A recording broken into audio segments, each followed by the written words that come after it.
akan bekerja keras, bekerja mati-matian untuk PSI. Saya akan peras semua darah saya untuk memenangkan PSI.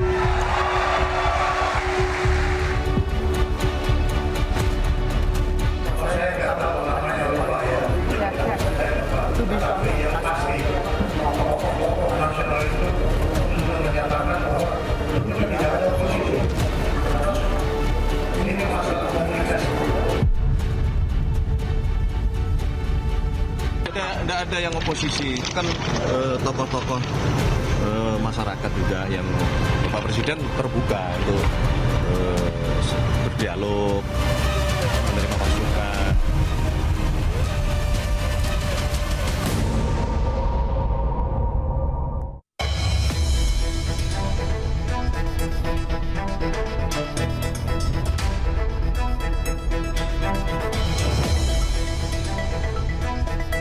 Pertemuan Presiden Prabowo dengan sejumlah tokoh yang dianggap kritis mencuri perhatian publik. Di saat yang hampir bersamaan, Joko Widodo hadir di Rakernas PSI dan memberikan dukungan mati-matian. Dua peristiwa politik yang melibatkan Prabowo dan Joko Widodo memantik spekulasi publik. Prabowo bertemu oposisi dalam tanda kutip, Jokowi mati-matian untuk PSI. Inilah Satu Meja The Forum malam ini bersama saya, Yogi Nugraha. Dan untuk membahas tema malam ini sudah hadir di studio Kompas TV Pak Susno Duaji, Kabar Reskrim 829. Selamat malam Pak Susno. Selamat malam Mas Yogi, selamat malam para pemirsa. Bung Kodari, Kepala Staf Presiden. Halo Mas Yogi. Apa kabar? Alhamdulillah baik. Mantap. Ada juga Cynthia Amanda, juru bicara PDI Perjuangan. Selamat malam Mas Selamat Yogi. malam Cynthia. Ada Bung Valdo Maldini, jubir PSI yang bapaknya mati-matian akan bela PSI. Amin. Selamat malam Mas Yogi, selamat malam Bapak Ibu semua. Selamat malam. Assalamualaikum warahmatullahi wabarakatuh. Waalaikumsalam warahmatullahi wabarakatuh. Saya ke Pak Susno dulu deh. Pak Susno benar oposisi atau kritis atau gimana sih? Jadi saya pengen dengar langsung dari yang diundang nih. Pak Oposisi itu Susno kan oposisi. guyonnya dari Pak Sapri. Oh, guyon dari Pak Safri. Kita, Pak Prabowo sendiri tidak pernah mengatakan kita oposisi. Beliau minta masukan, kemudian suasana sangat rileks dan Sekretaris Negara pun sudah menjelaskan bukan oposisi tapi mendengar masukan. Dan itu bukan hanya untuk kita saja, mungkin NEK dan beliau sudah perintahkan waktu dekat adakan pertemuan-pertemuan serupa, mungkin nanti dengan kelompok apa ternyata kalau nggak salah kemarin sudah ada dengan kelompok apa organisasi agama ya. Agama terkait ya, board Bahkan of beliau peace. bilang oke, nanti waktu secepatnya adakan di Hambalang apa di mana. Jadi artinya inilah tipe presiden dan tipe pemerintahan dari Pak Prabowo Gibran ini ingin mendengar suara masyarakat. Apabila mungkin di dalam kami berlima yang kemarin hadir ada yang sering nyaring suaranya dianggap oposisi, itu sebenarnya bukan oposisi tapi kecintaan saja. Oh, bukan oposisi tapi ya. kecintaan. Kemudian kita lebih banyak, ternyata kita ini yang di luar ini agak buta juga gitu. Setelah beliau buka, oh kayak gini gitu, oh kayak gini gitu.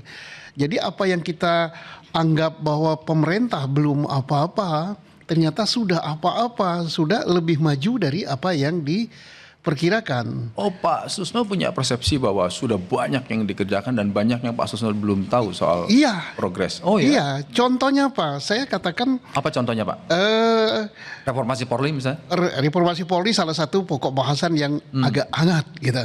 Kita nggak tahu bahwa saya katakan Pak Prabowo ini kita kaya sekali dengan tambang itu. Kita menghasilkan batu bara 750 juta ton per tahun. Oh tidak katanya. Yang tercatat 800 juta. Beliau punya catatan, langsung ditayangkan sumbernya.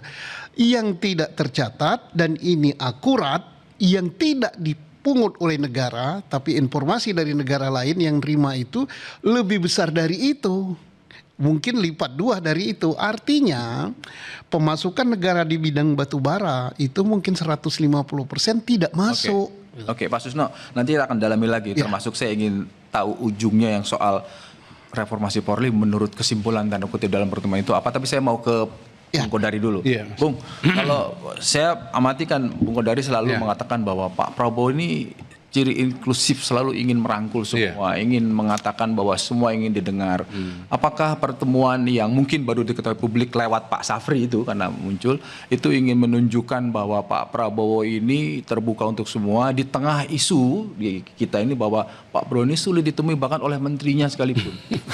Sebetulnya Pak Prabowo itu ketemu dengan berbagai macam kelompok masyarakat itu sudah tradisi.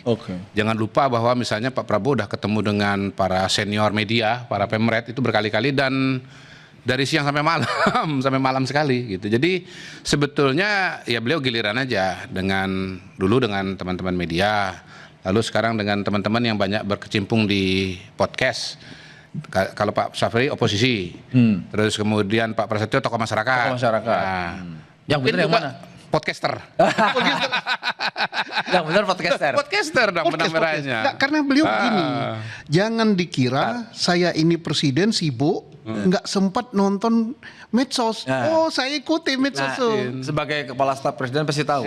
Sering apa podcast memperhatikan Dia tahu. Prabowo? Sering beliau mengikuti. Jadi kalau ada pernah terminologi dulu beredar bahwa pemerintah tondep, Pak Prabowo itu nggak tahu apa yang terjadi di lapangan, salah total Pak.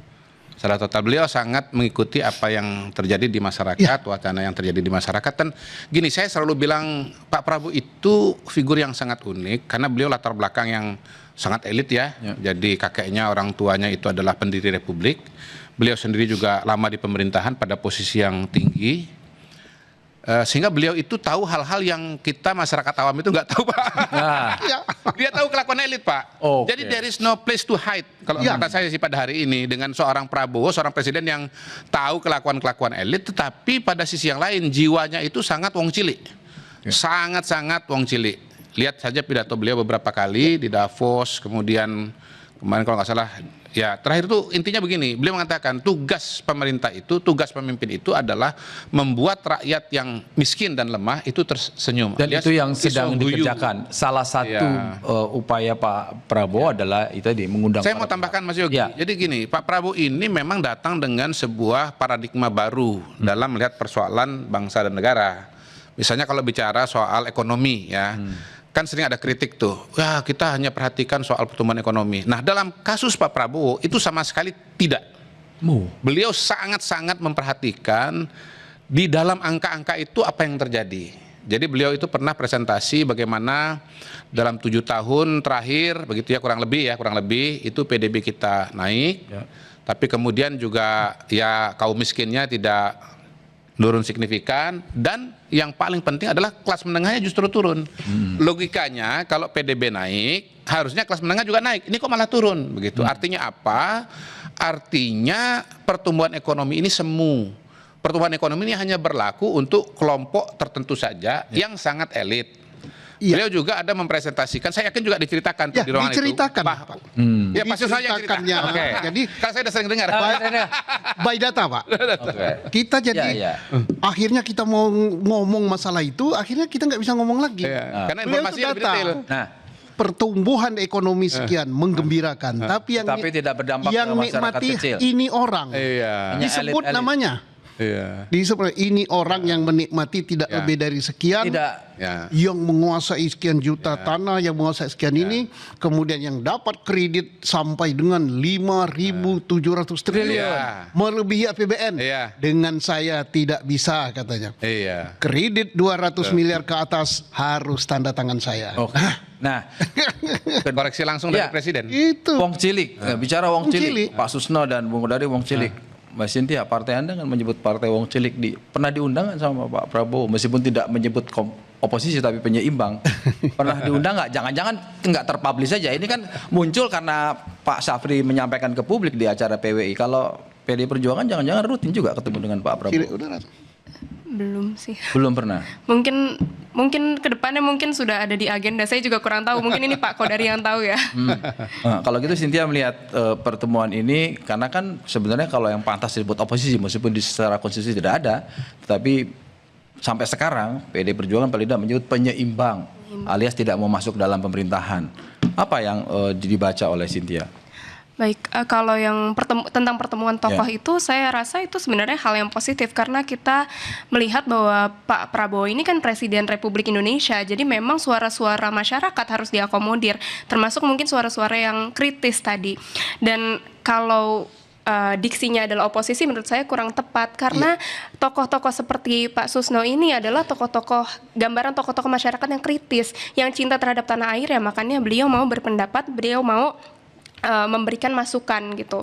Dan kalau misalkan kita di sini adalah negara demokrasi, sudah sewajarnya karena demokrasi ini menghendaki adanya dialog-dialog tersebut. Tanpa adanya dialog justru ada otoriter gitu. Tapi yang saya perlu tekankan adalah kami berharapnya ini kan nanti akan ditindaklanjuti ya tadi kalau dari Pak Susno tadi. Akan ada pertemuan-pertemuan dengan tokoh-tokoh yang lain. Kira-kira. Mungkin bisa Dan sudah, kemarin sudah dengan tokoh agama. Ya, mungkin tadi sudah tokoh agama, mungkin nantinya bisa juga mungkin Pak teman-teman aktivis yang mahasiswa gitu. Karena kalau misalkan kita lihat sekarang ini kita sedang mengalami permasalahan kompleks kan Pak di geopolitik global misalnya karena ada Amerika dengan Eropa, Amerika dengan Iran, terus juga Cina dan Rusia. Ini kan sangat kompleks. Jadi kita memang butuh berbagai perspektif gitu Pak.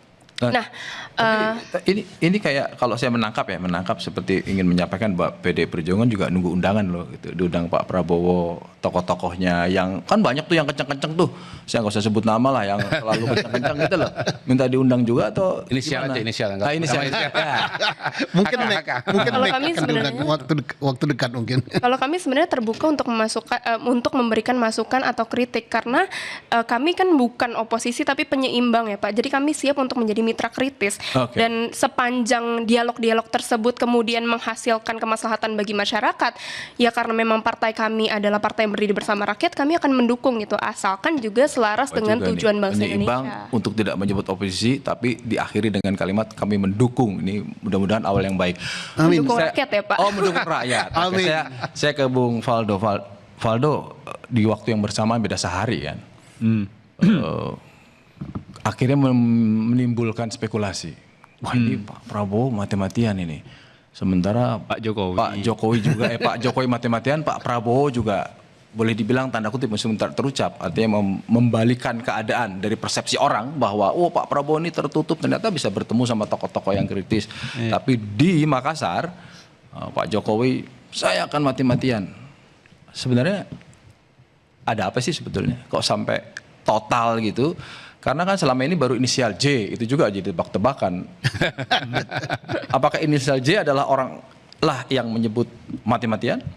Iya, sebenarnya kan kita lihat ini adalah dua momen yang bagus ya Mas ya, di mana Pak Prabowo dari awal lah, Pak Prabowo dari awal pemerintahan, bahkan sejak dulu pun ketika kampanye selalu bicara soal soliditas, membangun bangsa nggak bisa sendirian, kita harus terus dialog, kita harus mencari titik temu dan sebagainya. Sementara di sisi lain, Pak Jokowi sebagai orang yang telah purna tugas sebagai presiden, ya tetap punya concern terhadap kondisi partai politik di Indonesia. Karena suka nggak suka beliau termasuk orang yang percaya salah satu cara untuk memperbaiki demokrasi kita adalah memperbaiki institusi demokrasi kita yang namanya partai politik. Ya. Nah, Pak Jokowi itu sebenarnya kalau boleh kami bilang Mas, itu hampir di setiap momen PSI level nasional tuh hadir. Oh. Iya, ini saya kan udah di tahun ke-6 nih. Kan tiap tahun ada tuh. Hadir terus Pak Jokowi. Jadi ini bukan kehadiran pertama Pak Jokowi sebenarnya di acara PSI. Tapi menyebut mati-matian yang pertama kan? Ya, mati-matian itu yang kedua. Oh, yang kedua sempat Iya, ada. sebelumnya kan di Kongres di Solo.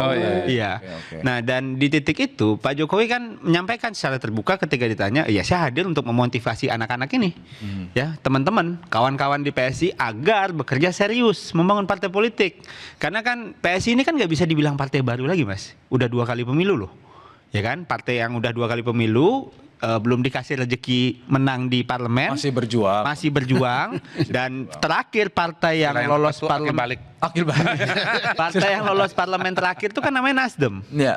Yang ada keluar dari parlemen yang ada tuh sekarang. Ini kan kita lagi menciptakan sejarah baru. Oleh karena itu Pak Jokowi menyemangati nih. Ya. Kalian bekerja mati-matian, saya juga mati-matian.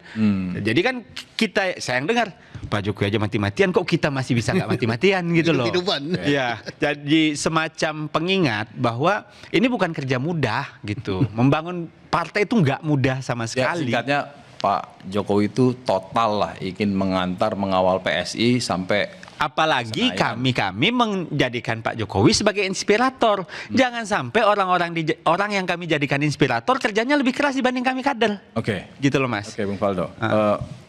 Kenapa Pak Prabowo makin rajin mengumpulkan orang-orang yang disebut kritis, publik awam menyebutnya oposisi.